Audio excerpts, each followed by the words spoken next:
What's good, y'all, and welcome back to another episode of the Hurls and Small Show. Coming to you guys after Thursday Night Football, where Jackson Dart and the New York Giants upset the Philadelphia Eagles. But before we get into any football talk, any chatting amongst us, make sure you guys go down, like, comment, and sub if you haven't already. Head over to the TikTok, the Instagram, the Twitter. Check out the YouTube shorts. And now I can ask my boy Brady. If they don't leave a like, what you gonna do to them? On my Mike Ben here, we gonna whoop your ass. We gonna whoop your fucking ass if you don't leave a like. And if you're not sub, we fucking jumping your stupid ass. We're jumping you on some D-Mill shit. Now Brady. And he talking to you, Frosty. I know you ain't click it yet. Yup. Click that fucking like. And Devin, I know you watching this. You's a straight bitch, Devin. So leave a fucking like right now. Now, Brady, how you doing? Oh, that was a little far. Devin not gonna see this for another month, and his Broncos are gonna be top of the He talked about the fucking preseason predictions like 3 days ago. Like what? I told. Oh, never mind. That's different. I'm doing good. I flew again today. Third time in the airplane. Didn't really get an option in it this time. I called him after my dentist appointment yesterday. And I was like, hey, I don't want to come in. I was like, you got stuff going on. Should I come in? I got some stuff I'd like to do if you don't need me. And he was like, nah. Just be here at 7 morning to ride with dude to the airport. So, all right. He texted me like 7:30 and said, hey, be here at 7. You're riding with me. I was like, oh, okay. Didn't even ask me. What if I didn't want to? It's cool as hell. I'm starting to like it. I mean, yeah, because it's a 20-minute flight. Or an hour and 40-minute truck drive. Okay. Makes sense. And that truck drive sucks. Boring as hell. So do you see yourself, maybe not being a fucking pilot one day, but you see yourself just fucking flying or, just for fun or anything like that? To fly for fun, you have to be a pilot. Yeah, but I just didn't mean like for a fucking for American Airlines or something. You just mean like the little the little ones, yeah. My one homie I work with, he's getting his flight instructor's license, and I've told him for a while now that I would let him teach me because pretty much everyone else I work with is a pilot, and they've been pushing me for a while now because like I've broken out of my shell a lot in the last like 3 years because I went from an absolute pussy to just a little bit of a pussy. Because I'm still a pussy, but like not as much anymore these days, Like I'd still whoop the fuck out of your ass, but like that's a different conversation. And if we went on a court, set up the boxing match. If we went on the court, you're probably getting beat 11-1, and you probably get a layup off on me. That's just not happening, I used to say you would beat me on a basketball court, but it's like, yeah, I'm not the greatest. Hey. But you ain't shit. So it's like that actually, me not being the best don't matter because you not shit. You not a fucking crumb. You not anything. So I'm not worried about you on the court no more. Boxing, you get knocked out in the first fucking round.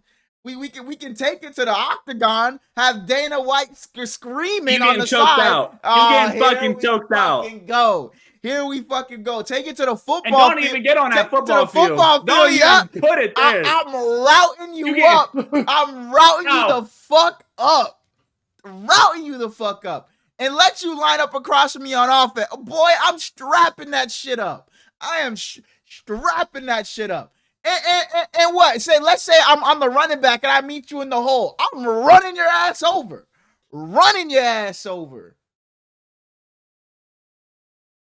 You can't fucking see me. I'm not gonna argue that one. But you're gonna argue the rest? So, yeah, everything else you were wrong about. So why are you just willing to say I'm gonna run you over, but everything else I'm wrong about? How does that even what's the correlation there? Because I never was a tackler. Like if I saw a dude running at me. Okay. That makes sense. But the rest of it, you get your ass whooped. Specifically on that court. But if you're not a tackler, how the fuck am I supposed to be afraid of you in a boxing ring or in the octagon? If you're not a tackler, you're not running full speed at me. Yeah, I get that, but it's I'm getting you on the ground and I'm choking you out. That's just not happening. But it's like if you're too scared to tackle me, it's like I don't know. You might. It's not that I'm too scared. It's just like I don't care enough to tackle you. I'm not a defender. I was on the other side of the Then ball. you won't care enough to get in that octagon with me. And if you do, you're gonna No, be because I just want to get in an octagon. You getting fucked up. In the words of Jake Paul, hey, we bro. fucking them up. Set it up, man. Set it up. Set it up. Set it up. Set it up. It's gonna happen one day, and that'll be the last day you guys ever see Brady. So just make sure you say your goodbyes on that day, because after that it'll actually be the Hurls and Punk show, because we'll need a replacement. Yeah. Let's get into some football, man. Let's get into some football. You always try to do that without letting me ask you how you doing. I mean, because we always I ask you how you doing, then we start fucking rambling about some other shit like that. Then I be forgetting. You know what I mean? So it's You a not my fault. yapper. You literally brought up the fucking basketball court. You brought that shit up. Then you took it to no. Then I took it to the boxing or to boxing or whatever. But you started this shit. But it is what it is. It is what it is. But I'm doing alright. I'm a little tired. But you know, life is going pretty well. Work is, I was a little stressed out today. I'm sure a lot of the A guys know. little. But yeah, my boss, I'm working, I'm on break. My boss calls me, and the vibes have been weird. Like I could just tell the vibes have been weird with him like these past few days, because like somebody else was covering for him these past couple of days as well. It's like anytime I talk to him, he just seemed a little distant and off. And he calls me, and it's like when he called me, his tone was like, whoa, like I was like, am I about to get fired here? Like, what's going on? He's like, hey, Hurlins, and he's just like talking super slow. He's like, I just wanted to let you know. And I'm like, oh shit, I'm fucking done here. I'm about to hand in my uniform. It's over for me. But he's like, in 2 weeks, I'm gonna be moving to supervising a different team. And I was like, oh dang. And I was like, yeah, I kind of seen this coming, because the vibes just been weird a little bit. He's like, yeah, I'm sure you guys could tell. But he was like, but I'm looking for a couple of my guys to come over to my team, my new team, and switch positions. And I'm like, oh, okay. And then he goes, and it goes silent. And I'm like, oh, does he want an answer like right now? And I'm like, oh, so when do you need an answer by? He's like, well, I was hoping you can give me one right now. And I'm like, oh, and I start choking up. I'm like, dog, I don't know if I can do that.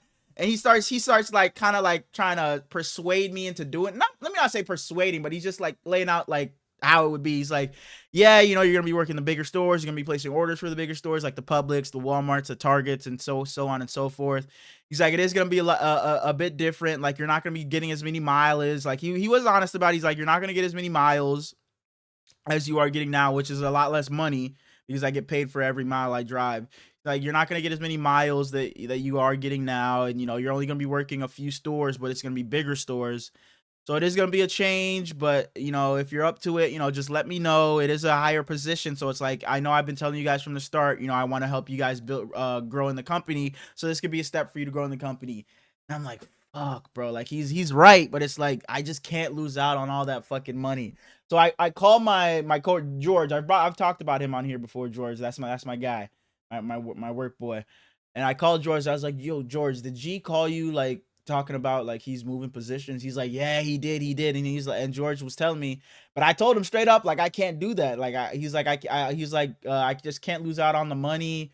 I just can't go from driving all these miles and making all this money off the miles to going to working for the other team and not getting any miles. So he told him straight up, but I was like, I was really contemplating. I was like, fuck, bro, I just can't give him an answer. So I told him like, I was like, how long can I wait before I give you an answer? He's like, I'll give you to the end of the day. So I'm like, all right, bet. And even then, he tells me the end of the day, I'm like, bro, there's no I'm gonna have an answer by the end of the day. I just didn't know what to do.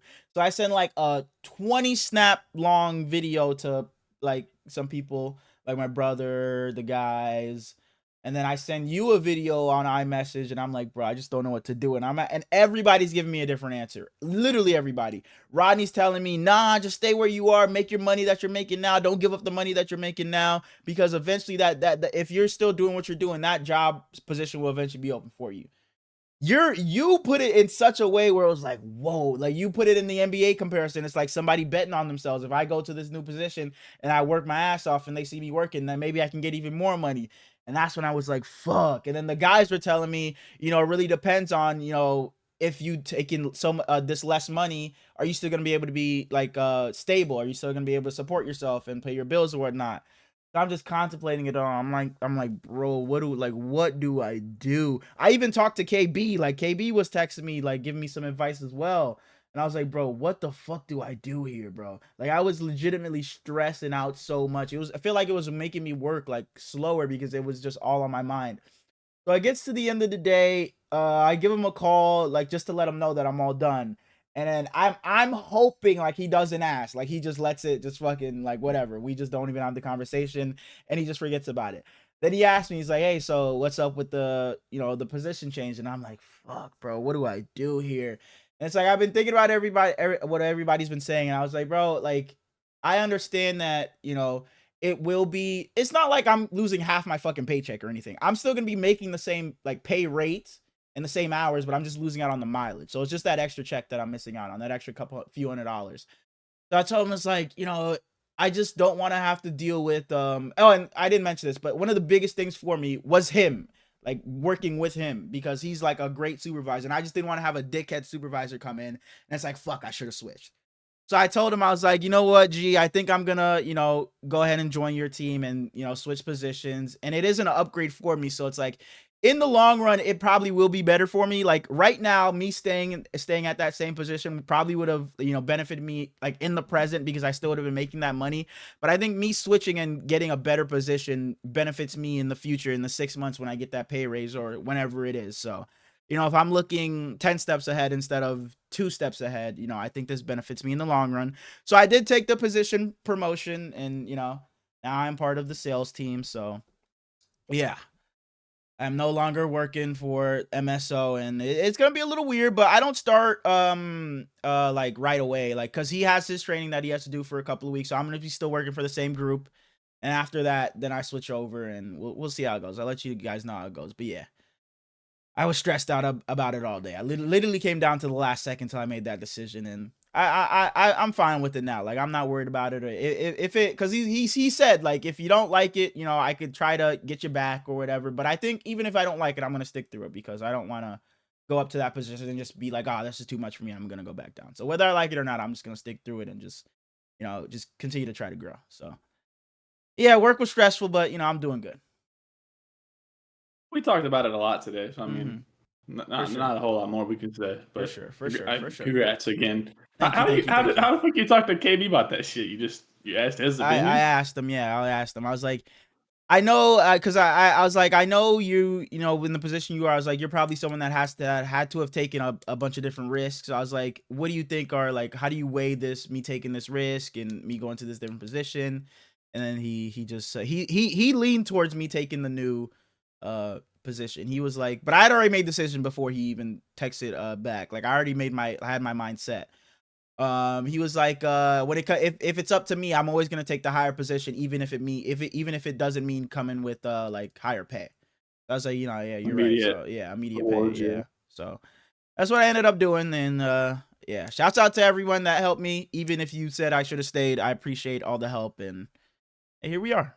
Here we are. Hell yeah. Football Hell yeah. time? Let's do it.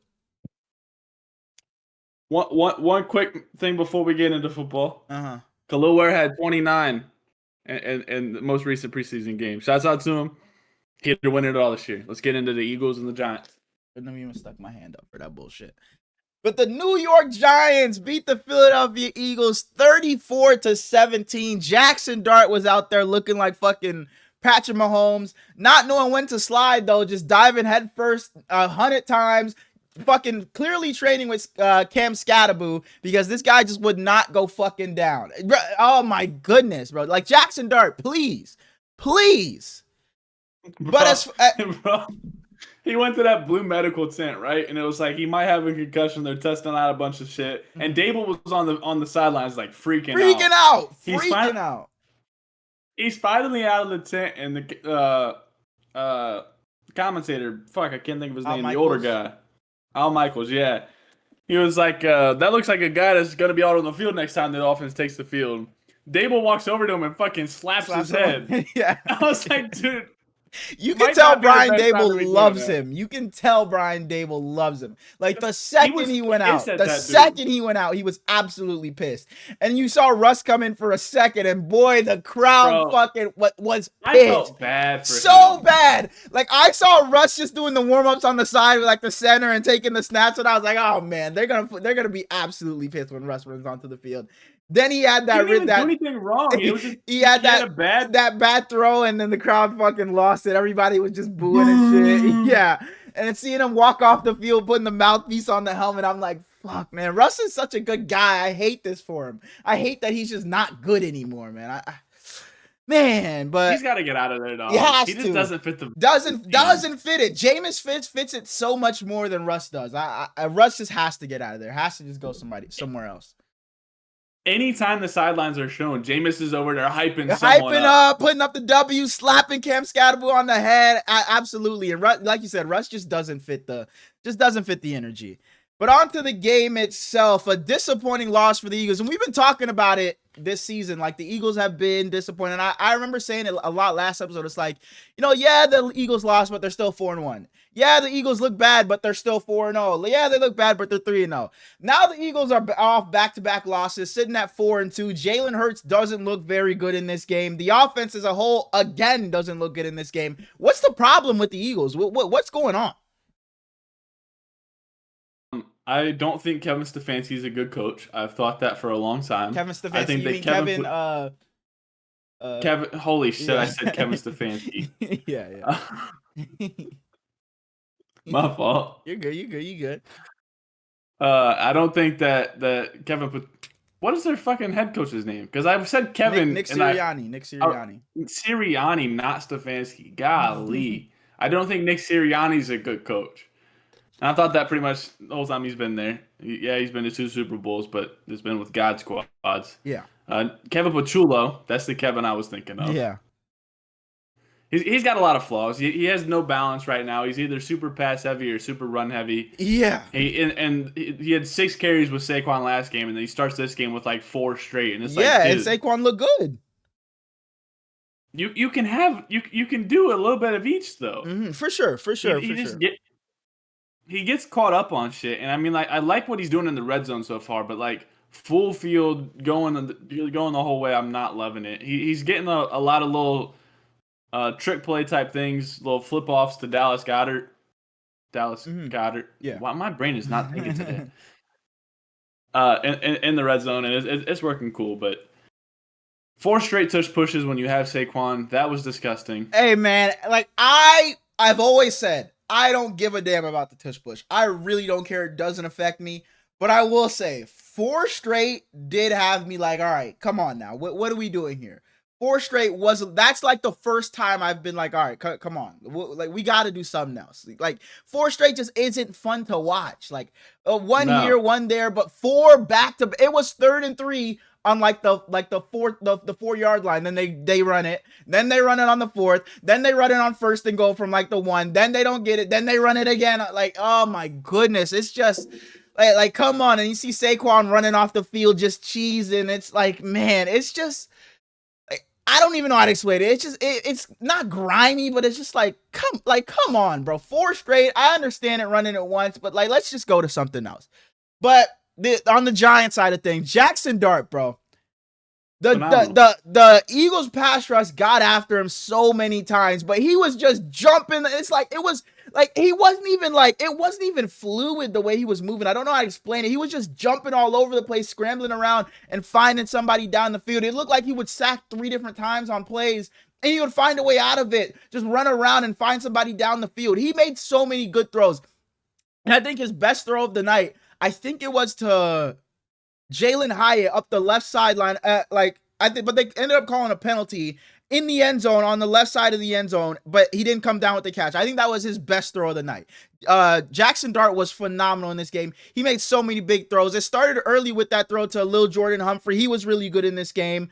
But man, Jackson Dart, I can't say enough good things about him. No matter how many times the Eagles pressured him, he was still able to. And even on that one where he didn't scramble, he just stood tall and took the hit and made the throw. I think it was to Theo Johnson. I Joe think running. Johnson. Yep, on like the right side. Yes, Jackson Dart was amazing. And Cam Scatterboo, that fucking maniac, he was great in this game too. 3 touchdowns. He iced the game for them. Like he was amazing.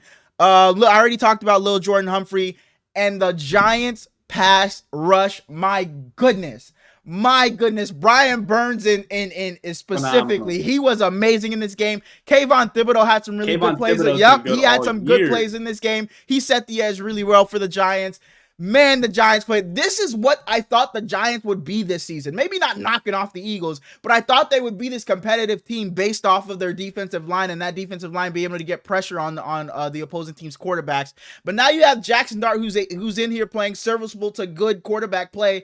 The Giants, I had that maybe I'm crazy take, like Jackson Dart will be at least 7-7, go 500 and above, and I think it could happen. I think it really could happen because the Giants are playing 3-0. right. You had that bullshit loss where you're up like what 13-0 to the Saints last week. The Giants 5 straight turnovers. 5 straight and no turnovers this game. The Giants are playing some really good football right now with Jackson Dart leading them. If he can just play turnover-free ball and just let that defensive line go to work, I think the Giants can be really, really competitive down the stretch of this season.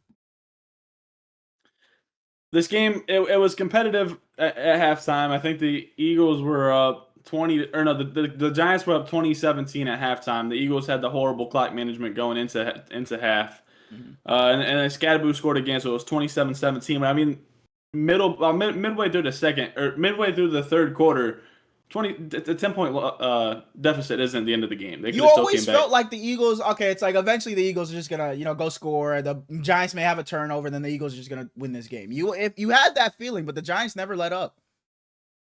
And at that point, Jalen Hurts was driving down the field flawlessly. He looked at the left side of the field pretty much the entire drive.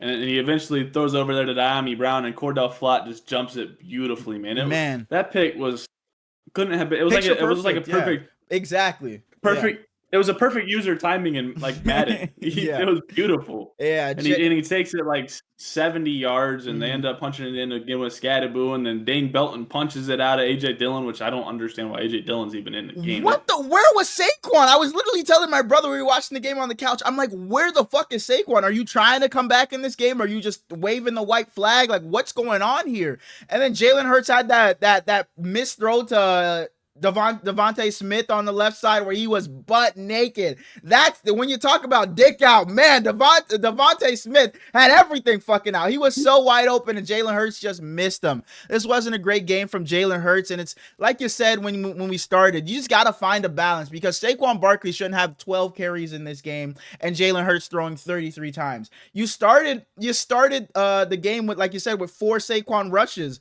So you had 8 since then. Like what happened? It seems like he's just not able to find this balance, and we're 6 weeks in now for the Eagles. At least you got to be able to find it soon, because coming into the season it was like, yeah, the Eagles are the prohibitive favorite in the NFC, but as the weeks go on it just continues to drop, and it's like, man, I probably got the Lions over there, man, the Bucks are right there, man, the Packers are right there, and I just don't know how long I can continue to hold on to the Eagles being the top team in the NFC if they continue to look this bad on offense. The Eagles obviously lost Kellen Moore last year, and I was looking up who the Tampa's offensive coordinator was. I couldn't think of his name, because it seems like they're the 2 teams that are losing their offensive coordinators like every other season. It's You're losing Liam Cohen, you're losing all these guys are getting promotions, and unfortunately I don't think Patullo is going to be doing that. I think that he's going to get a demotion sooner rather than later, because dude is not the answer whatsoever. And you already mentioned Cam Scadaboo. He was phenomenal today. Jackson Dart can't get enough love. And the fact that he looked this freaking good with Lil Jordan Humphrey pretty much being his wide receiver 1. I mean, Wan'Dale Robinson was wide receiver 1, but he was doing a lot of slot work. Lil Jordan Humphrey was doing all like the important, if you want to call them, routes. And Jalen Hyatt had a decent little game for who Jalen Hyatt is. Yeah, and this shit was fun, man. This was a really fun game. Back-to-back, I think, pretty quality games on Thursday Night Football. Jackson Dart, man, shouts out to you. You had a really good game on the ground, too. Just learn how to slide, man. Let's just let's just not take so many hits. Let's not learn from fucking Cam Scatterwood. Leave that shit to him. But that's all I got to say about this. Yeah, Al Michaels again towards the end of the game. Newman was standing on the benches, like screaming at the fans, getting everybody hyped up, and he was like, "When was the last time you saw a Giants defender stand on the benches trying to pump the crowd up, actually being involved and stuff?" He was like, "The Giants are the second worst team in the last like decade," I think he said, and the only team worse than them was the fucking Jets. And then he took the little Browns misery machine or whatever the hell they call them. But it's just. This is a different Giants team than what we saw those first 3 games. And I hope that this shows teams going forward that just because you have an older vet that is still decent, you can still start your rookie. Like, Russell Wilson should have never been the move. Never. Like, it's like nothing you saw out of Jackson Dart made you think, oh, he's ready now in week 4 to be our starter. It's just because Russell Wilson was just that bad. So you should have just played Jackson Dart from the start. You should have just played him from the start. If you're gonna bring him in after 3 weeks of bad performances from Russ, you should have just played Jackson Dart from week 1. And I mean, they said he's a project, but I ain't seen no project, dude. This dude is different, and I'm upset with myself because. Go ahead. Typically in a draft, I can like look at the quarterbacks. I'm not great at determining who's going to be good and who's not, but I can figure out who I'm going to like in a draft class. Jackson Dart was not one of my guys. I was very low on him. Holy shit, I love Jackson Dart, bro. It just, how can you root against him when you watch him play and you see his energy? And Al Michaels said it like that big ass chain and the fucking eye black. And Al Michaels said it. He was in the blue tent looking through the fucking like the screen and screaming, like cheering his team. It's like, how can you root against the guy like that, man? And it looks like Brian Daboll's having the time of his life with Jackson Dart as his quarterback, and maybe he saves Brian Daboll's job if they finish well enough this season. Who knows? But Jackson Dart, man, shouts out to you, bro. You've been phenomenal. He was in that tent, and they showed Scatterbu walking in, and the trainers having to push him out. It was like Jackson Dart has been cleared to return to the game by Cam Scatterbu. I love their duo, man. I love it, man. Shouts out to the Giants. Good win. Good win.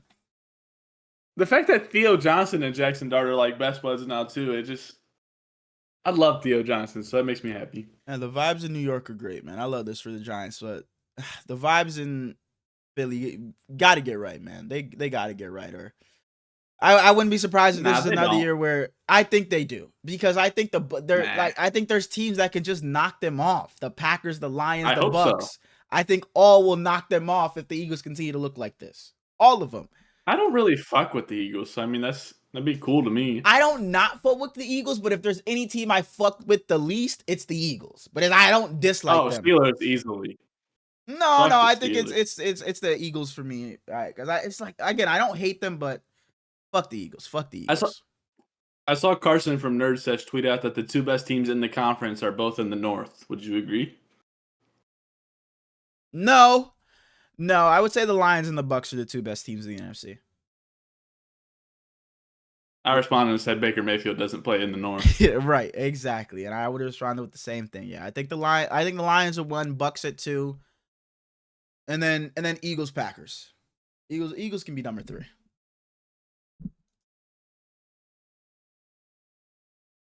No. I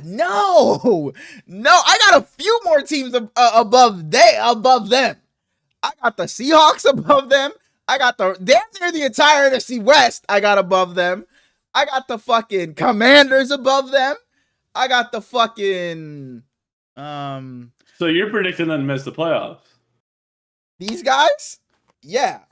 Oh my fucking god. How much? 20. All right. Move a little 20. We had a bet earlier on the season. What was our bet? Because I know we had one. I start writing these shits down. Talking about I don't know. Okay, I'll write that down. I just gotta say shit. 20 on Vikes playoffs. I need to just make like a Google Doc bets with Hurlins. Because I know you would owe me a lot of money. I know we had one. I forget what it was. I think shit, we need to text Devin and say, tell Devin to just text us every bet. Yes. That's actually a really good idea, because his ass is still on episode fucking 1. But On to one of the people's segments, the Hurley High Five for week 6 of the NFL season. If you're new, the high five are the 5 things that I'm looking forward to this week. And I'm not gonna lie, there really wasn't shit I was looking forward to this week. This Hurley high five is a bit.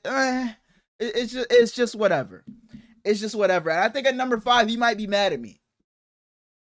But at number 5,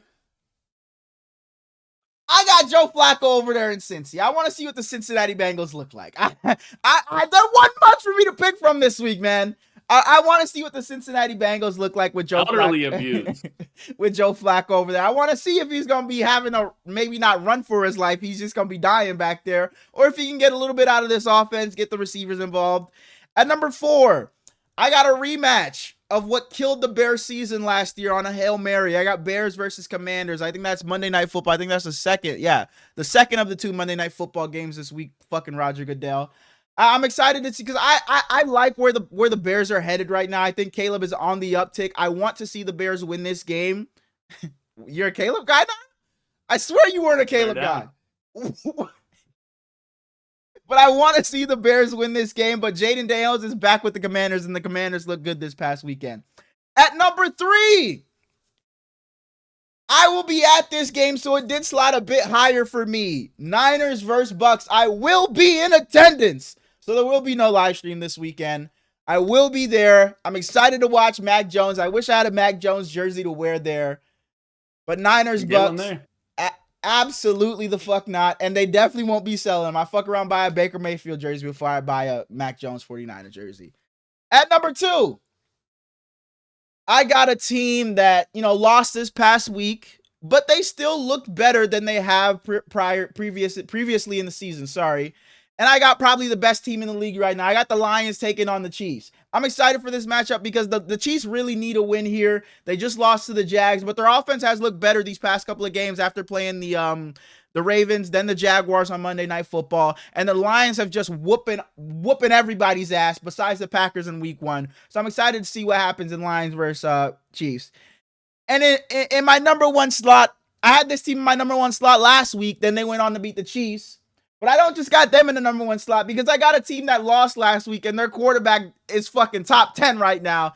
I got the Seahawks taking on the Jaguars. I think this is game of the week right here. We saw the Seahawks in a shootout with Baker Mayfield last week. Trevor Lawrence and the Jags, I can't even call it an upset. They just beat Patrick Mahomes and the Chiefs on Monday Night Football. I think this is going to be another good game here. Sam Darnold has been amazing this season, and the Jags defense has been great this season at turning people over. So I'm excited to see, which side, folds first. Is Sam Darnold gonna, turn the ball over against this Jags defense, or is Sam Darnold gonna be the one to play a perfect game and light this defense up? We'll see. But that is Hurley's high five for week 6. I got Joe Flacco, the Bears and Commanders, Niners versus Bucks, Lions versus Chiefs, and Seahawks versus Jaguars. Hell yeah. All right. I can't wait for the Seahawks Jaguars. I also think that's game of the week. Hell yeah. And we get it at 1 o'clock. Let's do Focus as hell. Yeah, the 4 o'clock slate is literally 3 games. It's like, why do we have 2 Monday Night Football games, Roger Goodell? And look at that first game.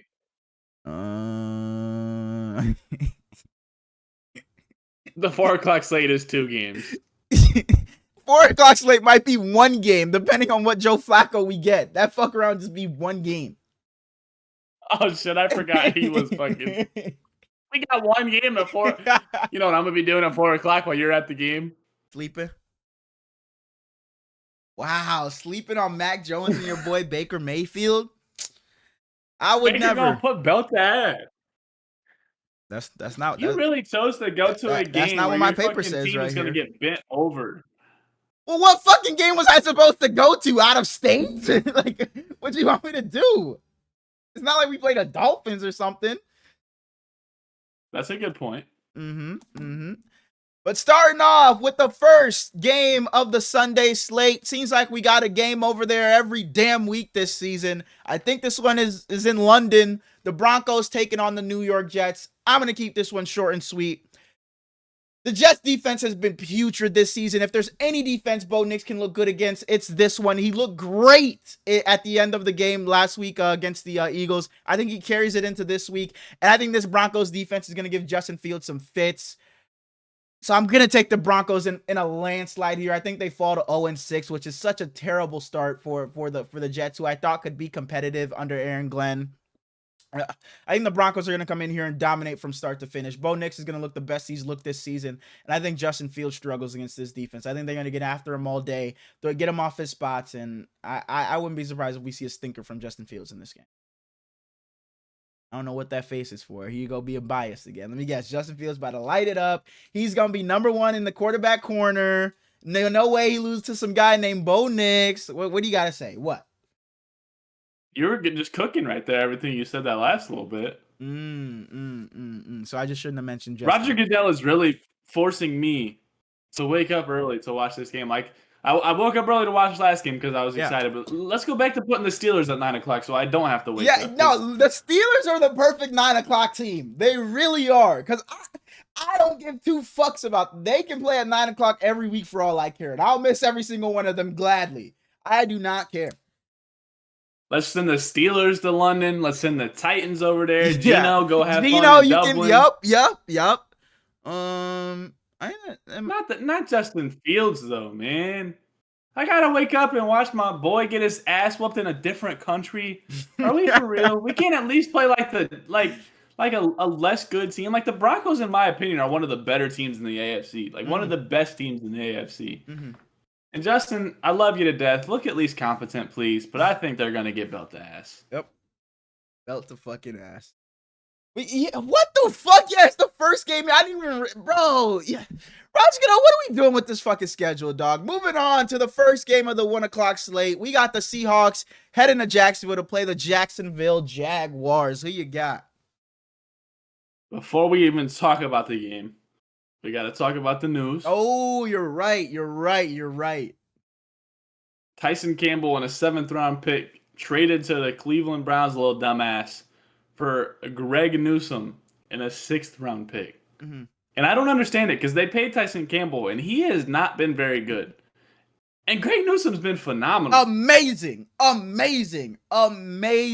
bro. He's been making so many plays. I feel like I've referenced him every fucking episode when I talk about this Browns defense. He's been amazing this year.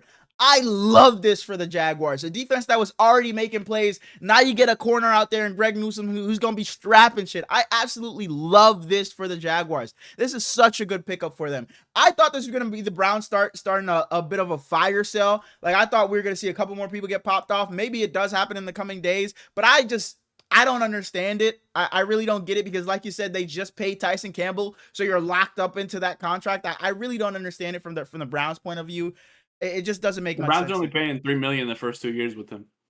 But I just don't think he's that great of a player for me to want him for 3 years or 4 years, whatever. I think it's 3 years left on that contract. I just don't think I want him there for that long. I'd rather have just stuck with Greg Newsome if I'm the Browns. It just doesn't make much sense to me if I'm a Brown. But the Jags, like I said, I love it so much for the Jags. I think this is a perfect trade for the Jags.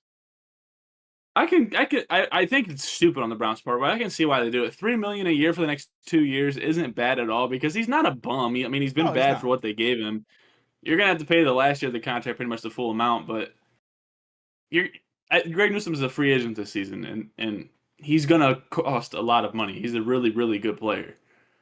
The worst part about this is that the Browns now, like they had been keeping him and Denzel on separate sides and not swapping them, saving their energy. Denzel's going to have to travel with the best receiver now, so the Browns are going to get even worse. Going back to the game, though, we got the Seahawks going into Jacksonville. We got Sam Darnold. Sam Darnold's going to be playing on this field. Mm-hmm. And in Jacksonville, we're going to get to watch Sam Darnold. So you're taking the Seahawks. So with that said, yeah, this was a tough game for me to pick. I think we're gonna get absolute cinema at this first game. I'm gonna be locked in. I'm gonna have middle screen. I might go to my pop's house this weekend and watch games with him. I don't know. But we already mentioned both defenses in this game are good. Seattle we knew they were gonna be phenomenal. We were both skeptical on the Jags. You know they're gonna have them edges, but beyond that, what are we gonna get? Devin Lloyd might be DPOY right now. For sure. Trevor Lawrence bounced back last week. Can he do it against a real defense? Yeah.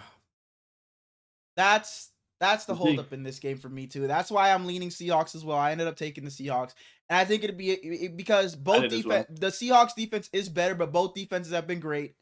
But I think when I look at the other side of the ball, who do I trust more right now? It's Sam Darnold by a 14. wide margin. Sam Darnold's been amazing. So if I have to trust one of these offenses, the Jags offense seems like they're getting it clicking, but the Seahawks offense has been humming all season, and coming off of the game that they just had against Baker Mayfield and the Bucks, there's no way I take the Jags over them right now. I think that I wouldn't be surprised if the Jags won, but I think the defenses will cancel each other out, and it comes down to the quarterback play. I'm leaning Sam Darnold, so give me the Seahawks.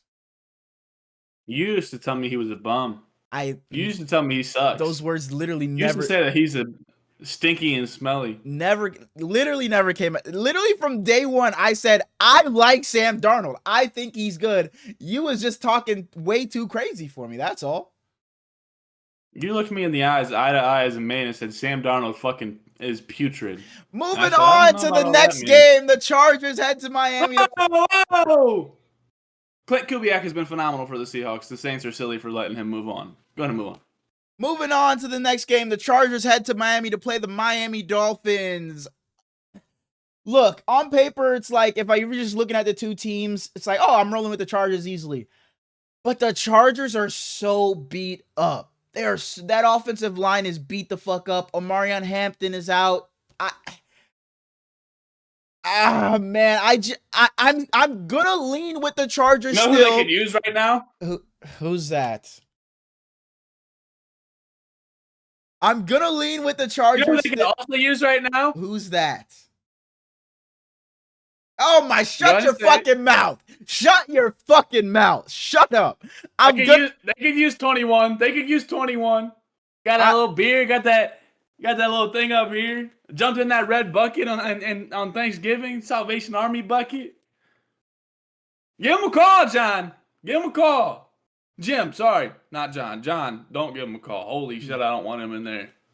I'm leaning with the Chargers just because I trust Justin Herbert a lot more than I do Tua in this offense. Even though Tua looked pretty good last week with Tyreek Hill out, they spread the ball around on offense. Look, Jaylen Waddle looked like that number one receiver, and Darren Waller's been really good these past couple of weeks. But I'm gonna roll with Justin Herbert still. But again, this is another game where I wouldn't be surprised if the Dolphins won because the Chargers are just that beat up. But I trust Justin Herbert to be able to carry this team like he did in the early portion, or not in the early portions, in the later portions of last season and earlier on this season. So I trust Justin Herbert to do that. I think he will play well in this game because he has to. I think the Chargers need this win. They cannot start 3-0 and then drop 3 in a row. When the Chargers win this game, Jim Harbaugh just don't allow them to lose 3 in a row to the fucking Dolphins. Come on, pick the Dolphins. You think they can do it? I'm not. Make it fun. Make it interesting. Nope. The Chargers' offensive line is god-awful right now. You know, you just mentioned the injuries. But thankfully for them, they don't have to block this week because no one's coming at them. All right. We have Hassan Haskins versus Kamani Vidal. See who's going to step up in that backfield. I think Justin Herbert should just throw the ball every play if I was coordinating this shit. Every play. Fortunately, the Chargers defense is phenomenal. They could use Joey Bosa right now because he's been elite all season. And I got a quote for you. We'll see if you think this quote is a great quote, if it's a quote that's just worth saying, or if it's a dumbass bitch-ass quote. Whether I throw 5 picks or 5 touchdowns, I get to go home to my kids who are happy to see me every time. Tua, I understand what you're trying to get at, but it's like, dog, maybe if you were a 4-1 team right now, hell, even a 3-2 team right now, maybe it's like, okay, you could say that.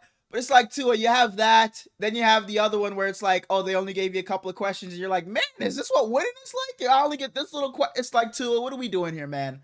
What the fuck are we doing here, man? You just can't put on this, like, super humble night. Like, exactly. You just cannot do this trying to be like, oh, all that matters is, I just go home to my family and that's a... No. Because you've been shitty and your team's been shitty. You can't just, like you said, deflect onto that. You just can't. You just can't. So I'm giving that quote. I'm not gonna say it's a shitty quote because at the end of the day, he's right. Yeah, football, it ain't the end all be all, but it's just another quote. It's just another quote. It's a goof ass quote. Goof ass quote, but not the goofiest quote I've heard. It's kind of like he put the Twitter little meme. This is the man y'all be hating on, and it's just a video of like a dude with his family, like the Family, Russell yeah, Westbrook yeah, thing. yep, for sure. He That's did it. He did it in exactly. real life. Yeah, exactly. That's exactly what he tried to do. Try to get like some of that hate off of him, but it's like Tua, dog. We're not worried about what you're doing off the field. We're worried about what you're doing on the field. And you were solid last week, but it's like over the course of the season, you're like we've been saying, you've probably been top 75 this year. Moving on Next up, we got the Rams going Yep. into Baltimore. I got Yep. the Rams. Let's move on. It's so bad that my brother even bet on the Rams too. He's never bet. He always makes sure not to bet on Ravens games, like not wins or losses or props even. But he bet on the Rams winning this game. So, and he bet Puka to go crazy. He bet Matt Stafford to go crazy. Yeah, we're both taking the Rams here. It's gonna be an ugly game. An ugly game, man. Yeah. Lamar not playing, so I don't even really care about them. Okay. Moving on to the Arizona Cardinals heading to Indianapolis to play the Colts. Hey, Mark Andrews has been benched in our league. Wow. For who? My 6th round pick has been benched for a waiver wire pickup. Who's that waiver wire A rookie pickup? tight end that is getting the ball thrown to him by Justin Fields. Mason Taylor. Wow. Mark Andrews. You know, he gave you 5 weeks, but you know, you just weren't producing, dog. And I played Kevin this week. He had Eagles defense, I think gave him like -2 or something like that. And he had Devontae Smith who gave him like 6.4 or something like that. So I think he's at like 5 points something right now. And I had Jake Elliott who gave me, I think 6. Right now we're looking whatever. But the Cardinals. Oh, sorry. I had Jackson Dart in the NLTB league, and he gave me 30. Wow, man, that's a decent waiver wire pickup. I might be looking at him in some of my other leagues. Right now, I got Caleb Williams in our league. I like Caleb Williams to be my quarterback for the rest of the season. He's a good. Yeah, I think he's my guy because I have Kyler going against.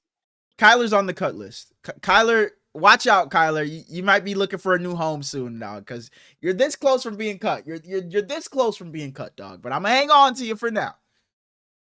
I got him in another league, and I was thinking the same thing. Man, bro, because it's like I don't want to cut the guy because I know there's gonna be this week where he has a 50-yard touchdown run. But it's like, Kyler, you consistently just giving me 13s, 15s, 16s. It's like I thought the rushing upside would be there. I thought this was the year, but Caleb Williams has shown that he might be my guy. And Kyler, I don't know if you're seeing my starting lineup again. It may just be, you know, Caleb gets hurt or something, I'm sorry, Kyler, but don't put that in the air. You're right. But the Cardinals, speaking of Kyler, head to Indianapolis to play the Indianapolis Colts. The Cardinals coming off one of the worst losses I've seen of all time. It was an awful loss to the Tennessee Titans. You let Cam Ward walk you down. And now you head to Indy to play the Colts, who are red hot, and Daniel Jones has been playing some amazing football. There's just no way I even think about taking the Cardinals in this game. Daniel Jones is about to mop the floor with the Cardinals. After what I saw them do last week, it's just so pathetic to the Tennessee Titans. Daniel Jones is about to mop the floor with the Cardinals, and I think Kyler Murray is going to look pretty bad in this game too against a pretty good Indianapolis Colts defense. I don't think this game is going to be close. And I think after this game, we start to hear Kyler's not going anywhere this season, but I think this is where we start to hear the rumors of, oh, you know, this is probably it for Kyler in Arizona and yada, yada. This is a massive game for Kyler Murray. Yeah. He's been a DNP in practice all week. I don't personally think he's going to play in this game. So if Jacoby Brissett goes out there and looks good, he gets Marv the ball, and they compete in this game, kind of says a lot about Kyler. If Kyler does play and they lose, and they're 2-4 on the season, not a good start, man. Some people thought this team would be competitive in the division. They're pretty much I never did. I never understood people thinking the Cardinals would be like win the division. I never saw it. Ever. Oh, you know, I had a bet with somebody in my fucking chat. He's a Cardinal. Next time I go live, I'm going to know. I forget who it is. But he's a Cardinals fan, and he bet me the Cardinals would finish over the Niners. So I'm going to need my fucking money. whoever the fuck it was. If I see his name, I'm gonna know. I don't know off the top of my head, but I never saw the Cardinals winning this division. I never saw them being second. The best I could see them was fucking third. I never thought they were in contention. If the Colts dominate this game like they have all season so far, I'll be ready to crown them an actual competent team. Yeah. Like so far, I've still been a little bit sketchy, but it's about time, man. Yeah, I can't 6 be weeks. skeptical Yeah, much right. longer. And the fact that your guy combined with my guy to make a fucking phenomenal defense back there. Oh, Charvarius Ward. Hell yeah, hell yeah, hell yeah, hell yeah. Winnie Man Ward. And my guy. Can't bind him. Hell yeah. This is awesome, man. And they got my boy DeForest Buckner over there, Oregon Duck. I love you, Defo. Come back to the Niners. And the Colts are fun to root for. It sucks that they wanted to be good now when I sold all my stock on them, but you know, it is what it is. It is what it is. Maybe I gotta sell my Chargers stock to see Justin Herbert win a Super Bowl or something. Play JT to Malowau, please. Heard. I think they got the message. I think they got the message. I think we see him on the field. I don't think so, because I've asked him every week. Moving on to the Cowboys, heading to Carolina to play the Carolina Panthers. You know, you have Rico Dowdle running for 230 yards last week. You had the Cowboys defense look the best they did this season last week, albeit against the Jets. But Dak Prescott plays for the Cowboys, and he's been absolutely amazing this year. And I think Dak Prescott is going to shine again this week. And I think the Cowboys are a legit playoff contender. And I think their defense has not turned the page, maybe, but I think they've improved slightly. So I think they'll do a good job in this game. And I think Dak Prescott will lead the Cowboys in this game and dominate from start to finish. And him and Jake Ferguson seem to have this connection like none other. He gets Jake Ferguson the ball 100 times a game, it feels like. So they're going to dominate this game, and Javonte Williams going to have himself a game. He's been good this season. Give me the Cowboys to win this game pretty handedly. Whoa. He's been what this season? He's been amazing this season. Thank you. Unfortunately, you said Dak plays for this team. However, she was just on the other side. You were just. Do I have to pull up the text? Do I have? Because I guarantee I'm gonna get lost a little faith. Have you lost any faith in Dak? No, you've gained. No. Right. So don't you dare fuck around and pick the Panthers, but continue. But unfortunately for Dak, he don't got Nalo. Unfortunately for Dak, he don't got Nalo. And unfortunately for Dak, you know what he don't got? Nalo. Nick Scourton has been phenomenal for the Panthers off the edge this season. And no slight on DJ Wanham or Patrick Jones II, but I want to see Princely We do this every time. We do this every single time. I think this is a massive game for both teams, though, because if the Cowboys can be 3-2-1 or the Panthers can be 3-3, they both are over 500 or at 500. Panthers falling to 2-4 is really bad. Bryce saved himself last week, but he can't come in this week and get blown out. If they come in this week and it's 35-10, it's we're gonna see the fucking Andy Dalton rumors, conversations and stuff again. Yeah, I want that to continue to play at an MVP level. We're getting closer to seeing CeeDee Lamb again, but unfortunately, Teddy-Rowe McMillan only plays on one of these teams. Give me the Panthers. And he gonna come back on the review episode talking about how he was just so bad in the pick'ems. You wonder why? Because he be picking with this too much. He be picking with this when you gotta. Would you like to talk about last week? What we talking about 1 week? We talking about. I've never been negative. Moving on. You're my Wonderwall. Moving on to the New England Patriots heading to New Orleans to play the New Orleans Saints. Two teams coming off of big wins. The Saints beat the Giants last week, and the Patriots beat the Bills on Sunday Night Football. Spencer Rattler and the Saints have been damn competitive this year. I think they'll be competitive in this game as well. But I think Drake May is crawling his way to top 10 conversations. I think Drake May's been spectacular this season. He's been making so many plays out of structure. This defense has been really good this year. Mike Vrabel's going to get them going, and I think the Patriots win this game against New Orleans. But I think New Orleans can keep it competitive. I think Spencer Rattler will continue to look fine in this game. But the Patriots are just a more talented team. I think Drake May gets it done. Give me the Patriots. Drake May has not been clawing into the top 10. Drake Oh, May he's has there? been top 10 He's this year. there? This year. Wow. I'm not saying he is top 10 yet, but so far this season he's played it as a the world is finally starting to see Spencer Rattler for what it is. It wasn't the problem last year. He's been phenomenal this season. I mean, they have one win, but you might be able to put Tom Brady back there, and this team isn't a whole lot better because they have to sell, man.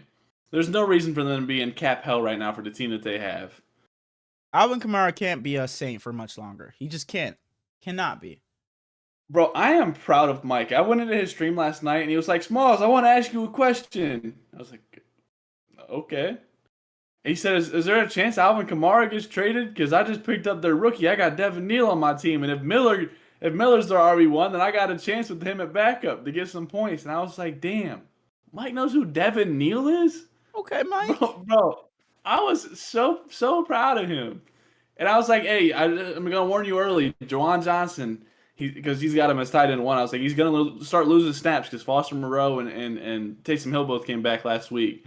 He was like, yeah, but I didn't even really see Taysom on the field last week. So was he really out there much? And I was like, nah, he wasn't. Motherfucker was watching the Saints game. Shout out to Mike, man. I love to hear that, because he always be saying like, oh, I'm so excited for Sunday, man. I'm so excited for Sunday. So it seems like he'd be locked in. I'm happy to hear that. New Orleans, give the young guys the snaps. There's no reason to play these old fuckers. On the other side of shout out Jonas Henker and Tyler Shark. That draft pick. The pick looks worse and worse as the weeks go on. I love what I've seen from Stephon these last 2 weeks. Continue that movement. Keep it up. If Ramondre Stevenson comes into this week and dominates the fucking snap count, I'm gonna slap the shit out of Hurlins. So Mike Vrabel. Damn. Just know. His health is in your hands. Mike Vrabel, you good. He can slap me. Just know he'll end up on the ground, though. Just know he'll. So you actually, you know what? Mike Vrabel, give Ramondre every touch this game. Don't even snap it to Drake May. Snap it straight to Ramondre. I want this dude to come slap me, Mike Vrabel. I want him to come slap me. Snap it to Ramondre every fucking play. Do you want them to lose by 77? Because he definitely gonna fumble 100 times. And Spencer Rattler breaks the record for his 13th passing touchdown. Plug. If your coach comes in here and fucks around with Ramondre again when you got Travion, your 36th overall pick. I'm tired of it, man. Damn. Anyways. Wow. On to shout out to the Patriots. They've been fun to watch.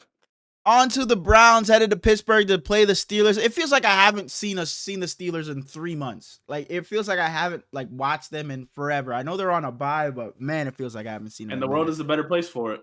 Absolutely. But the Browns head to Pittsburgh to play the Steelers.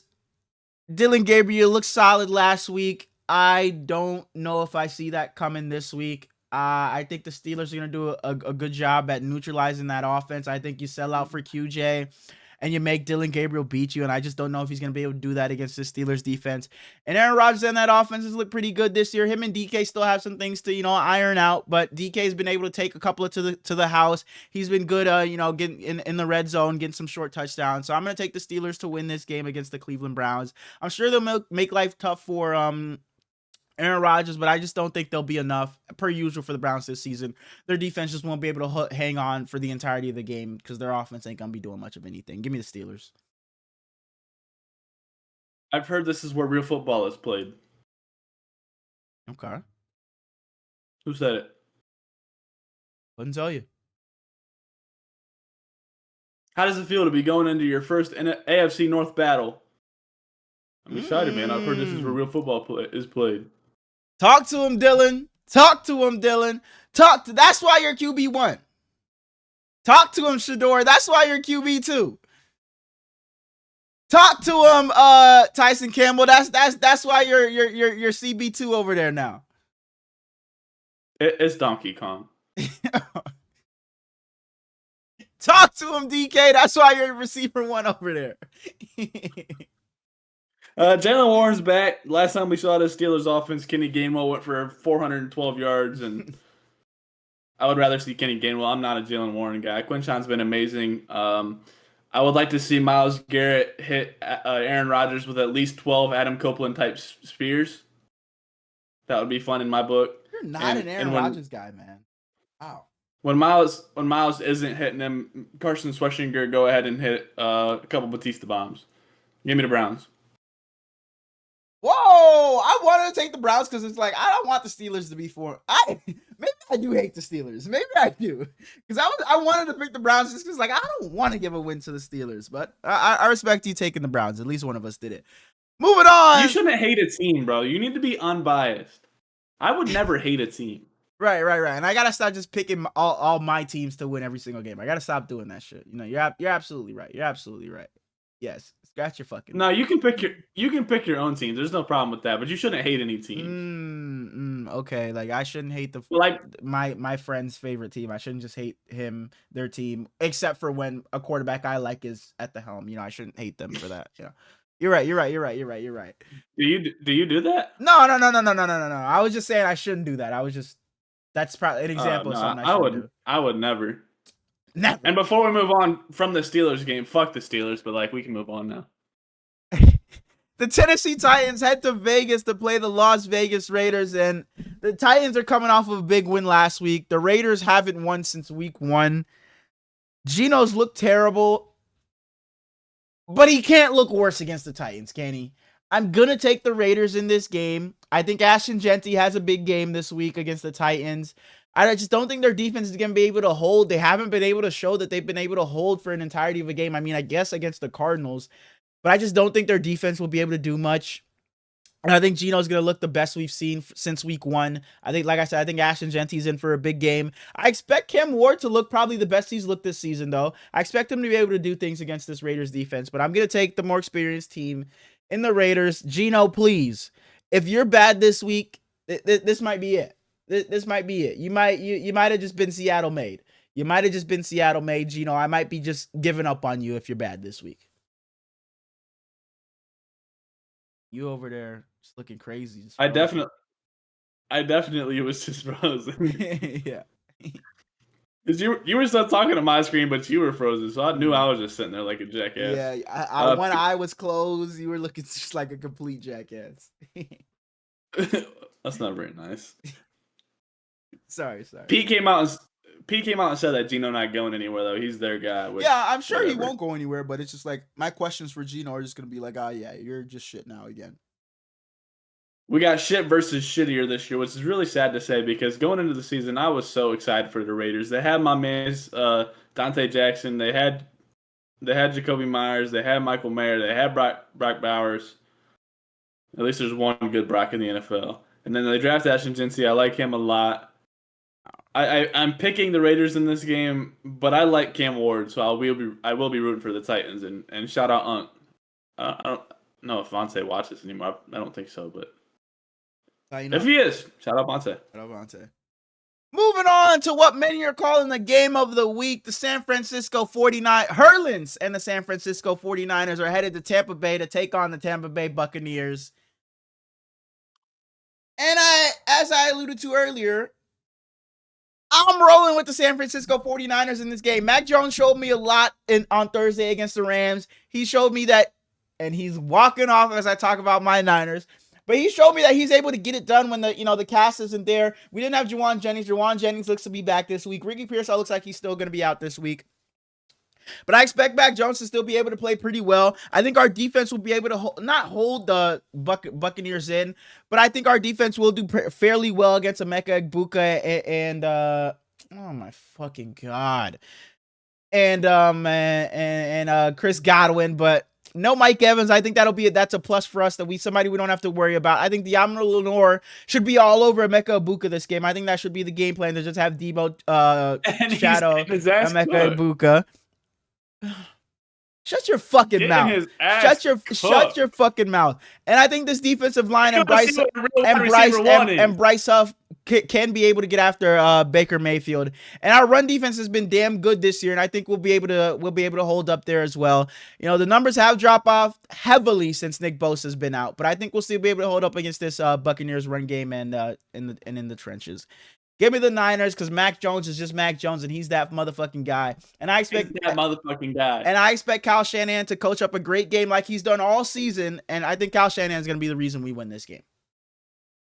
Both teams are missing a big three. You were talking about injuries. You got Jawan, Ricky, and Brock, and on the other side you got Mike Godwin and Bucky. And All seem George. like they're going to be out. I said a big three, and unfortunately for y'all, Bucky Irving's out, so you're seeing a real fucking stud ass running back. Rachaad White might have fucking 3 touchdowns this week. He might give y'all the work. You said Diamador Lenore on Emeka. He gonna shadow him, which I think that's a terrible fucking plan. But if for whatever reason that works, you're just gonna be like this, and y'all are cooked. Like this. Cooked. Boy, I hope they do this all game. The Buccaneers will finish with negative yards to end the fucking game. Rachaad White stinks. Rachaad White will would go over there and be the best player on your team. Like, don't even. Christian McCaffrey's gonna feast this game, and he gonna show you how a real running back gets it done. Rachaad White is the second best player on this field in this game. No, third. I'm sorry, I forgot about Emeka. I was thinking Fred 1, Emeka 2, and then probably Rachaad 3. So you're taking the Buccaneers. We can move on.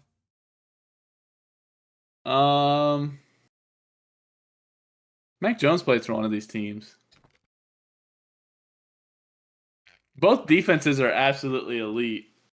I can't tell if you're screaming in or just I wasn't cut screaming. out. I wasn't screaming. But you know I got more faith in Baker Mayfield than I do their entire San Francisco 49ers team. So yeah, I'm taking the Buccaneers in this game. We can move on. It's just fucking edged me for nothing. Moving on to the Cincinnati Bengals, heading to Green Bay to play the Green Bay Packers. Joe Flacco has a chance to beat the Packers twice in one season without even being in their division. What?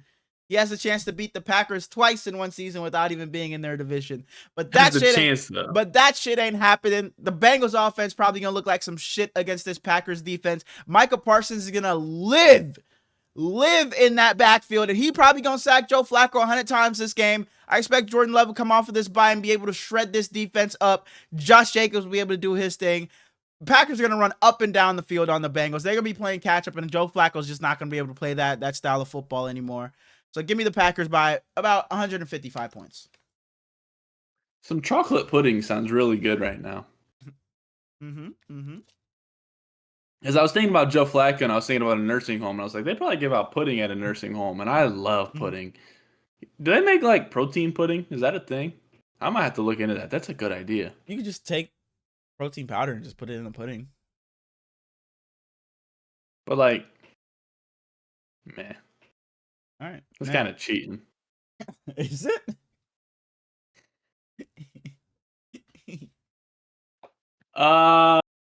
Romeo Doubs had a hat trick last time we saw this Packers offense. Can he keep any of that, or are we going to see a different receiver pop off and the Packers are once again confusing? Give me the Packers by probably at least 17. A random side note, and I said I didn't want to yap. I think I'm allergic to, like, it's either raspberries or blackberries.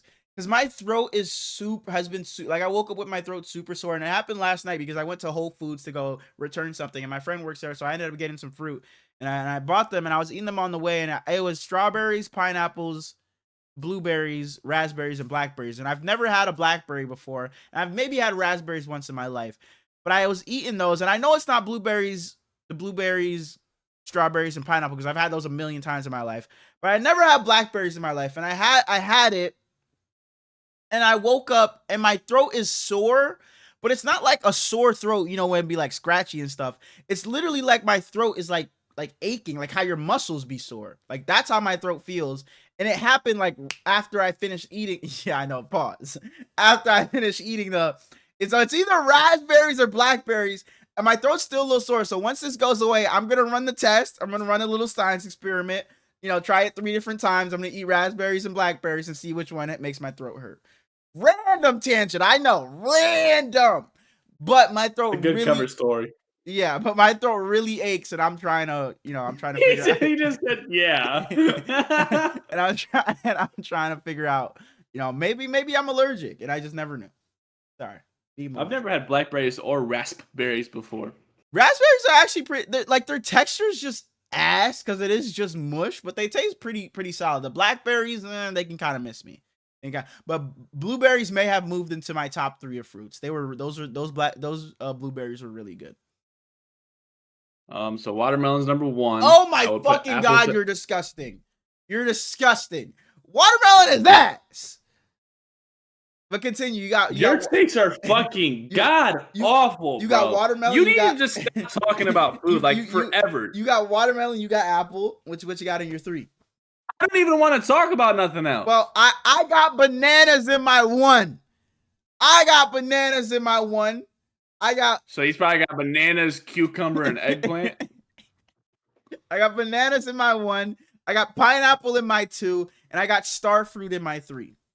Do you know what star fruit is? I know a lot of people not from Florida don't know what it is or not. Yeah, I knew you probably wouldn't know because it's a Florida thing. I know Hawaii has it a lot, but star fruit. If you haven't had one, go to your local it probably won't be there, but try to find it, ship it out some way to find it. But I think it's amazing. It's almost in my number 2 because pineapple kind of is just, you have too much pineapple, your tongue starts fucking bleeding.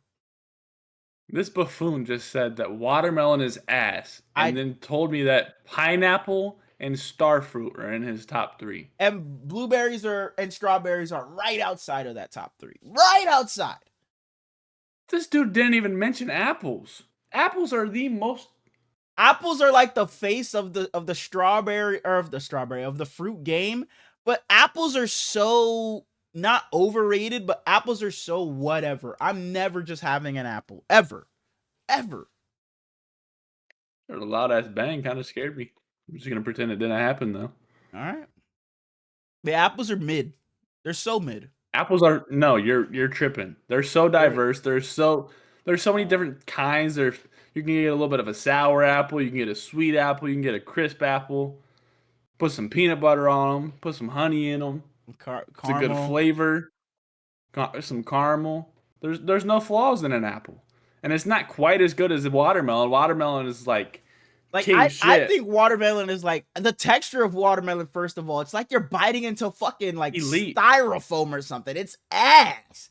It's ass. And the taste ain't fucking helping it either. It's ass. And watermelon is one of those things, there's foods out there. It's man, I don't like this, but it looks like something I should like. It looks good. Watermelon looks really good. I want to like it, but I just can't. It is. No, it's not. You're tripping. And especially for weight loss, that's the fucking go-to. For watermelon is the fucking go-to. It's all water. But it's I just can't. I just can't bring myself to do it. Watermelon is just way too ass for me. This is worse than your goldfish take. Really? Yeah. Hey, you guys let us know your top 3 fruits in the comments and let me know if I'm wild for watermelon being ass for that take. Football podcast, and we're asking you guys to list your top 3 fruits, by the way. I'm about to cut that into a short. I mean, shit. Hey, it is what it is. Go ahead. Moving on. Waiting all day for a Sunday night.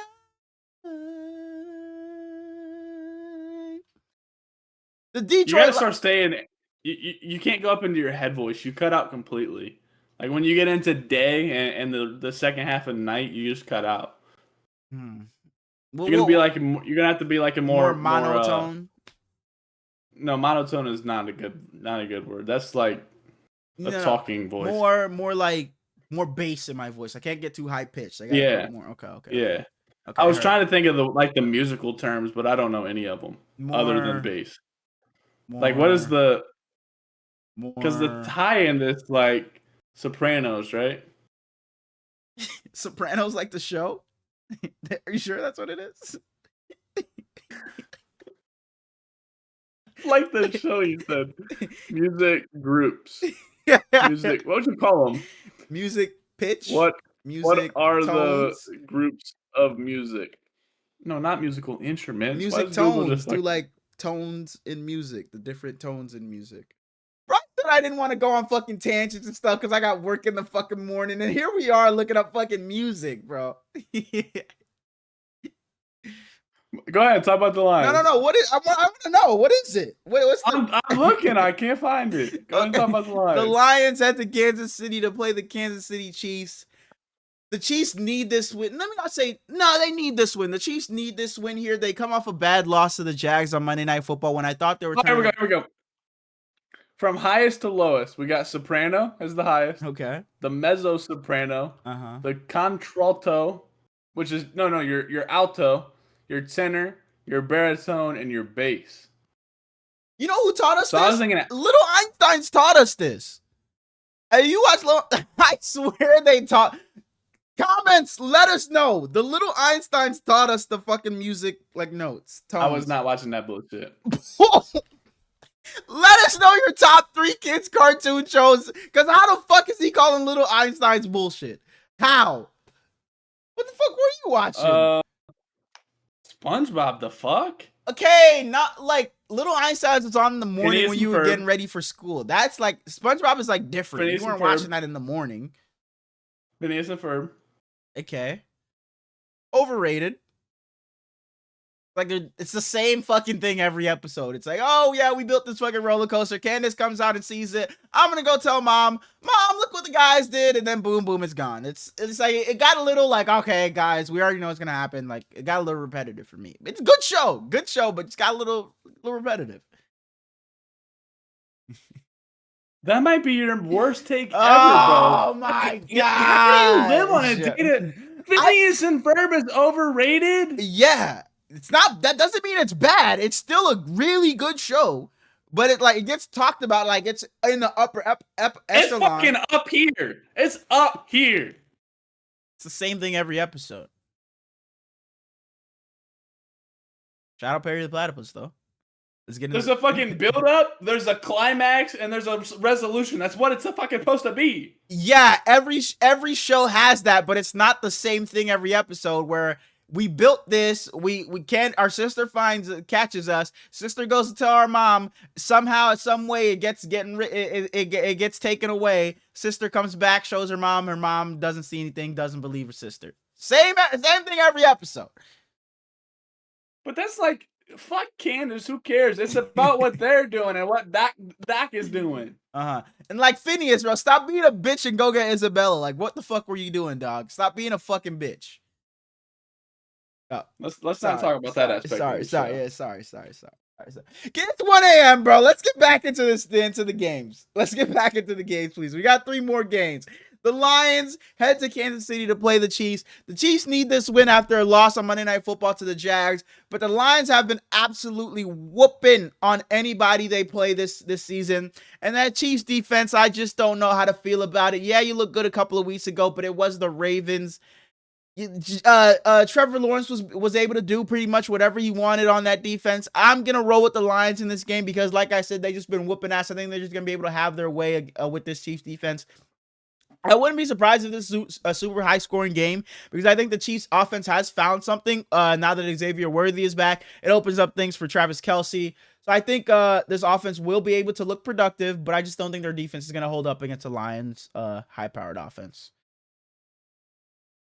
I expect Hutch and Muhammad to live in the backfield. It's the Kansas City Chiefs, so to say I expect the Lions to bust ass is kind of crazy. Yeah, and we're gonna see the Chiefs be 2-4. I love Isaiah Pacheco. I think he's gonna have a phenomenal game again because he's just that fucking dude. But unfortunately, he will be on my bench this week. Bijan Robinson is back. So is his name changing, or are you gonna keep it the same? You're just keeping that positive energy. RB1, I love you. That's what his nickname is right now. All right, I love it. Moving on to the first of the 2 Monday night. I might change it to just my best buddy because he can't be RB1 if he's on the bench, but he can still be my best pal. He can be my assistant coach. All right, I love the positive energy. Hopefully that feeds into the rest of your team. You guys are able to. Who do you play this week? I played T-Raw, Terrence. Is this team pretty good? He's 2-3. He's the 10th best team in the league. So you better walk out of there with the win. And if you don't, I'm gonna be disappointed. And who you play in our league? You know? No, I don't know off the top of my head. No. Okay. All right. We can get into the first of the 2 Monday Night Football games. We got the Buffalo Bills headed to Atlanta to play the Atlanta Falcons. The Bills coming off a loss on Sunday Night Football to the Patriots. A Falcons defense who at time. Who you got? Sister Jean just died.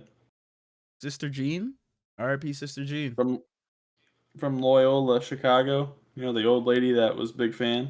I saw the note of that. I think it happened. Like, yeah, I was gonna say it around when we started. I played Joe. Sorry, Joe. It's an easy win. But yeah, I got a bye. That's my assistant commissioner though, so shouts out to him. Shouts out to you, Joe. But the Falcons defense, they've shown flashes at times, showing that they have had a bit of a pass rush. But I don't think that'll matter in this game because Josh Allen has showed a pass rush really don't affect him because he just turns into Superman and is able to make plays off a platform outside of the pocket, rolling left, rolling right. It really doesn't matter. And I don't think this defense is going to be able to hold up. Michael Penix, what version of you are we going to get in this game? If we get that version, we saw that, this game gonna get ugly quick. But if you can play a clean game, just get the ball to your guys and, just manage the game and let Bijan win this game for you guys, I think the Falcons can be competitive in this game. But I don't see a world where the Falcons win this game and the Bills lose back-to-back games. I'm rolling with the Bills pretty easily. Josh Allen's gonna dominate this Falcons defense. It's just not good enough to stop that Josh Allen and James Cook and the crew. Jalen Walker, James Pierce, Billy Bowman, Xavier Watts. For rookies, they've all been phenomenal. Mm-hmm. I think that Bijan will have a good game. I need Bijan to have a good game because I would like to be 4-2. I think the Falcons are going to get the brakes blown off of them, though. I think it's built to ass the entire game. I got the Bills extremely easily. All right. Moving on to the last of 2 Monday Night Football games, the last game of the week. Which is fucking stupid, bro. So fucking dumb. Stupid. The Bears head to Washington to play the Washington Commanders. It's like, why not? If you're going to do 2, fuck it. Give us a game at 5. Give us a game at 5:30. Give us a game at 6:30. Not fucking 7:15 and 8:15. Don't do that. I would prefer that. I would prefer a 6 o'clock game and then a 9 o'clock game or an 8:30 game. Not the games going on at the same time is just the biggest fucking, like the dumbest shit I've ever seen. I hate it. I hate it. Why can't Bills Falcons just be a 4 o'clock game? We only have 3. Why can't we just get four games like usual? I don't know. I don't know. Because they clearly want Jayden and Caleb to be a rivalry going forward. Yeah, right. I don't get it. But the Bears defense has not been great this season. Caleb and the offense looks like they've turned it around. Or not, let me not say turn it around, but they've hit their stride. And Caleb looks like he's getting comfortable in that offense. I've talked about, I feel like his leash is getting longer and longer every week. But Jayden Daniels is back in the helm for the Commanders, and they were able to stay afloat with Marcus Mariota, and they looked good last week against the Chargers. They were able to hold Justin Herbert and the Chargers to only 10 points. This is a game where I was kind of tossing and, not knowing who to pick. I think I'm going to roll with the Bears to win this game. I think Caleb Williams is I think Caleb Williams is on the uptick. I'm really high on Caleb. Let me not say the Bears, but I'm really high on Caleb. I really think he's going to continue to get better and better as the weeks go on. And I think he's going to be very, very good by the end of the season. And I think we see some of that in this game. I think he's going to be able to take advantage of some of the weak spots on the Commanders defense. I think that their offensive line won't be in too much of trouble playing against the Commanders. I think he'll be able to, pick apart Bobby Wagner. Bobby Wagner's back there in coverage. And the secondary hasn't been the greatest for the Commanders either. So I'm going to take the Bears in this game. I think Caleb looks really good. I think that offense is going to be humming. Their defense, I am a bit worried about. I think Jayden Daniels can have his way against them, but I'm going to take Caleb and the Bears to beat the Commanders on Monday Night Football. You know why Caleb's going to continue to get better? Because they're going to stop fucking playing Swift. Hopefully. I hope Golly, so. I don't like that guy. Even though the Commanders have been good without him, I just don't like this team without Terry McLaurin. I think he gives them such a different aspect. I think that the offense is weird. Like they've made it work, but they got 3 different running backs that touch the ball. Hopefully, they finally give Ja'Cory Krosky-Merritt the full reps. The defense doesn't excite me whatsoever. You brought up Babby Wagner. We're gonna have to stop talking like him like he's a bum because we've both been doing that, and he's a fucking legend. But he's kind of in coverage a bum. Yeah, it's not about his career. It's just about Bobby Wagner right now. All 3 Bears receivers have been solid. I got the Bears pretty handedly. Hopefully, bear down, baby. Bear down, Caleb. I never give up faith. Hoop, man, hoop, Caleb, hoop. But that wraps up our week 3. Holy shit! Our week 6 preview. Sorry, teams on a bye. Teams we won't see this week: the Houston Texans, which breaks my heart. CJ Stroud, and the Minnesota Vikings desperately need that bye. I'm saying, fuck them. I don't care. 2 teams I didn't give a rat's ass about.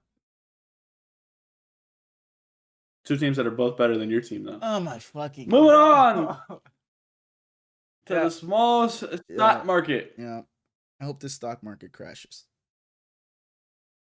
I got guys you should invest on before it gets too high.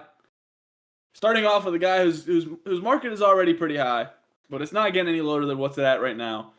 It was top of the top at the end of last season, but he's been so ass to start this season, playing back there. He wasn't good with Joe Burrow. He was even worse with fucking Jake Browning. Buy on Chase Brown as early as you can. If you can get him in your fantasy leagues, do so. Joe Flacco stinks. He's going to check down as much as he can, and Chase Brown is going to be a heavy recipient of that. Next up. Holy shit. My next 4 guys are all rookies, and I didn't do that on purpose, so my fault. So but Michael Williams, Alfred Collins, Nick Martin, Jordan James, God, Upton Stout, Marcus Siegel. I do like Siegel. Jordan James, the guy that has been a healthy scratch every week. Yeah, that guy. Go ahead, man. Go ahead. Starting off with one of my favorite players in this entire class. I already mentioned him earlier in the episode. Devin Neal, the 184th pick out of New Orleans. Kamara, we don't know what's going on. He popped up on the injury report on Wednesday. I don't know if it's real or trade bait. I can't say buy stock in Kendre Miller because he's already been too good this season. If you don't know who Kendre Miller is, then definitely buy stock, but you should know who he is at this point. Devin Neal is going to be great in this league. He was fun in Kansas playing with Jalen Daniels, but who knows? Next up, also mentioned earlier, picked him up in fantasy. Mason Taylor, 42nd pick for the Jets. He played at least 70% of the snaps in all 5 games so far. He's become a threat more and more as the weeks have gone on. He's pretty much legitimately their wide receiver 2 at this point, which is sad. Your rookie tight end being your wide receiver 2. Mm-hmm. Next up, we got Darian Porter, 68th pick out of Las Vegas. Last week he played 100% of snaps, but it's because Eric Stokes was out. Eric Stokes will be back this week, and they love Stokes over there. But Darian Porter should still be on the field quite a bit. 6'4" cornerback. I like my... Pause. Yep. I was just about to say, I like my big guys. And I doubled down on it because I like my big guys. Yep. And the last I got is Trey Amos, the 61st pick in Washington. His value is probably already pretty high, so you're not buying real low on him. But he's played almost every snap the last 2 weeks, and he's already popped out. But he's just phenomenal, man. Out of Trey Amos. Out of give me three. No. I only need 1. Oh. The 4 rookies I named, you think you can get them all? Starting with Trey Amos. I think I'm gonna be wrong here already. Georgia. 4 rookies. You get 3 X's. Okay. Georgia. No. He wore red. His red was one of his colors. You can skip it and come back to him if you want. Okay, I'll skip and come back to him. I have Devin Neal, Mason Taylor, Trey Amos, and who was the 4th rookie? Darian Porter. Oh, shit. 3 strikes only? Mason Taylor, I should know. I already said Devin Neal. You already said it? Like you already said his college? You already said Devin? When I was talking about Devin Neal, I said it. Oh, you said So if you don't know Devin Neal, that means you just don't be listening to me. that's not true. That just means I just wasn't like listening for that. Mason Taylor's gonna fucking because this is one I should know. Mason Taylor's gonna fucking Mason Taylor wore green in college too. He wore green in college. Right? Oh no, that means I'm being a jackass right now. Okay, Trey Amos. I know for a fact he wore red. For a lock it, put my life on it. He wore red. He wore some. No. I didn't mean it. He didn't wear red. Kind of, yeah. They have like two primary colors. One of them is red. Great aim, bro. And the Mason, I can see Mason. I can see it, but I can't see it.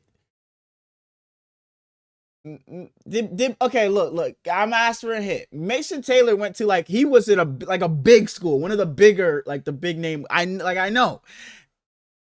It wasn't Ohio State. It wasn't Georgia. It wasn't Alabama. It wasn't Oklahoma. Was it? It wasn't. Was it LSU? Was it LSU? I don't think it was. Bro. Okay, no. Trey Amos went to South Carolina. Oh my gosh, that's 2 strikes already. Okay, I said Georgia and South Carolina for Trey Amos. Red is one of the colors. Mason Taylor played with KYRON Lacy. So he did go to LSU. That counts. I said LSU, but I was just kind of doubting myself. That Mason Taylor's a point. I think Devin Neal was on campus at the same time as Grady Dick. Where did Grady Dick? Grady Dick was Michigan, no? Lord have mercy. Josh Jackson? Oh, so Devin Neal went to Kansas. Yeah. Grady Dick went to Kansas? I had no clue. Okay, so Devin Neal's Kansas, Mason Taylor's LSU. Trey, bro, he wore red. I know he did. But it's not Georgia. It's not Alabama. It's not, I already guessed South Carolina. It's not Ohio State. Who else wears red? Fuck. Okay, you're not getting Darian Porter anyways. So no. What was Trey Amos's red like? Was it like a crimson red? Was it like a regular red? Was it you know what I mean? You're froze. Trey Amos went to the same school in football. Sorry, you cut out. Go ahead. Trey Amos went to the same school as one of the best receivers in football. Hey, it wasn't LSU. Get all the LSU guys out. Now I'm thinking is it Ohio State? Am I just being that bad and it was Ohio State this whole time? But I feel like you would have been talking about him more because you're an Ohio State guy and that would have been one of your guys from the start. I just haven't heard you mention his name much. But I think I'm gonna lean Ohio State because you say one of the best receivers. Who else is up there? No, we're not leaning Ohio State. Actually, we're not leaning Ohio State. We're not. One of the best. It's okay. Puka. He didn't go to no fucking BYU. I already said the LSU guys are out of there. So Alabama. No. Who? He's pretty much Traylon Burks. Oh. So AJ. So you're talking about AJ Brown. AJ Brown went. So it's Alabama? Where did AJ Brown go? No. Oh, Oklahoma. Brother, holy shit! No, Ole Miss. AJ Brown went to Ole Miss. With? Who else was at Ole Miss around that? Who came out with they came out together? They came out together. Yeah. They were like best friends, shaped the exact same. Oh, with DK. That's so bad. Yeah, that's so bad with DK. Darian Porter, I think, was on campus with Tyrese Halliburton. You could have just said with Brock Purdy. Iowa State, baby. Why did I say Brock Purdy? I wanted to say a good player. Fantasy 4-man. Fantasy 4-man coming off a week where I absolutely whooped Smallz' ass. I think I went first last week, so Smallz, you can have first this week. Actually, I think you went first last week, but you can have first again because you need it. You're landing on the NFC East. The NFC East, and I got screwed because 2 of the teams already played. What a surprise! Mm-hmm. Let me go. You know I be rigging it is crazy. Let me look who was picked last week because that matters. Mm-hmm. You can go Debo. Get you a nice little receiver right there. In week 5, I had Tyler Warren, which means that I didn't have Jake Ferguson. So give me Jake Ferguson. Did I have Jake? No, I definitely didn't have Jake Ferguson last week. You think I'm gonna pull up the fucking teams and then still pick? I didn't know you. You just said you didn't pick. You didn't say who I picked. So you said Jake Ferguson. I hope Jake Ferguson just decides not to play this. I had Jake Ferguson in week 4. You tried to pick him last week, but you couldn't because I had him in week 4. That's what it was. I get the AFC West. I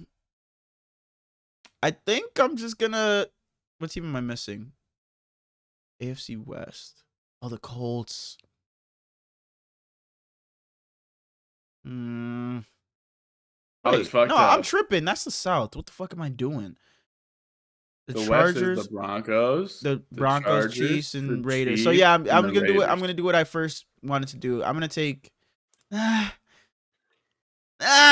me Ashton Genty. Give me Ashton Genty. You're not a fan of that pick? Yeah, saw it coming. No, he's gonna go crazy this week. I hope he does. My fantasy team needs him. He's gonna go crazy because he's gonna get hit by Jeffrey Simmons 17 times. NFC East and AFC West gone. You're getting the AFC South. AFC South. I'll go ahead and take CJ Stroud. You said it. Locked in. So I got the Colts. I got the Trevor Lawrence and friends. Mm-hmm. Titans. Let's go BTJ. Good luck. Said the Titans. Good luck. Bro, just the Titans. I know you're a Cam Ward guy. Give me Jonathan Taylor. And lame ass pick. Basic bitch ass pick. Like, be different. I took Rashad White last week. Who you love. And I am landing. Go West, go West, go West. I get the AFC North. This shitty ass division, man. I took Ashton Genty already. I took Jamar Chase last week. I could go DK. I could go T. Higgins. I could go Zay Flowers. I could go tight end here. I could go Dylan Gabriel. Give me Joe Flacco's turning around his season. Y'all are going to call me a jackass now, but just wait until after this week. Give me T. Higgins.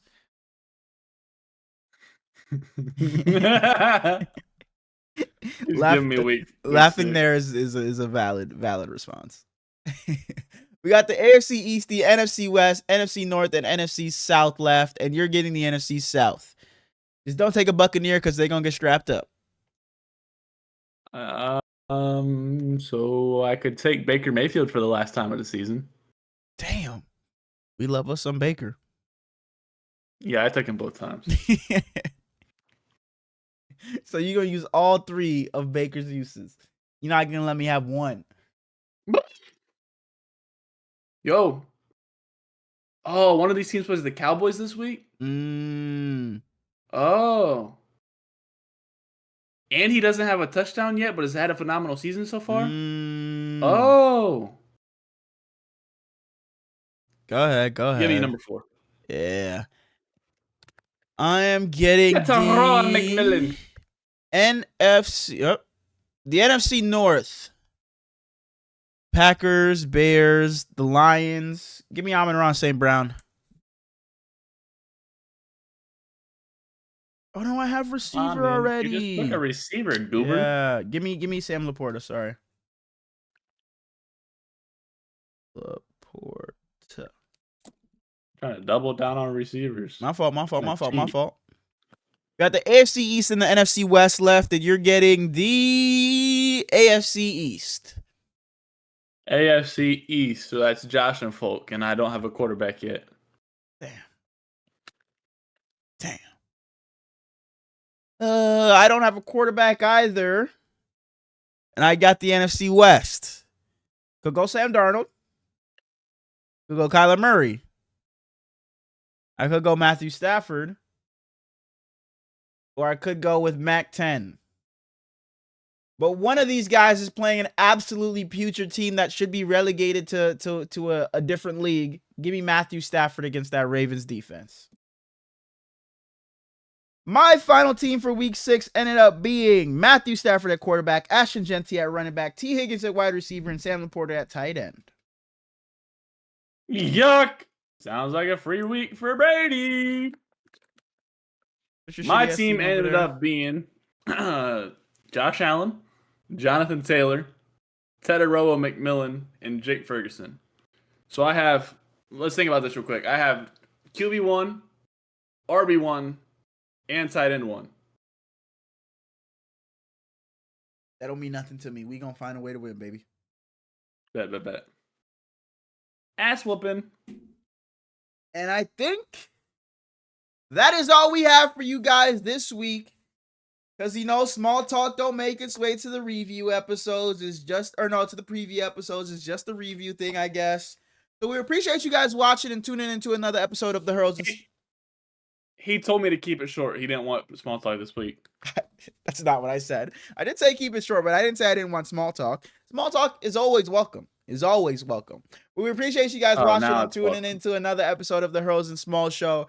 Go down, like, comment, and sub if you haven't already. Go down in the comments and let us know your top 3 fruits and your top 3 cartoon shows if you haven't done that already. Head over to the TikTok, the Instagram, the Twitter, the YouTube shorts, and show some love over there. We appreciate you guys watching as always, and we'll see you guys for the preview or for the review episode. I'm all over the place. We appreciate you guys and we love you.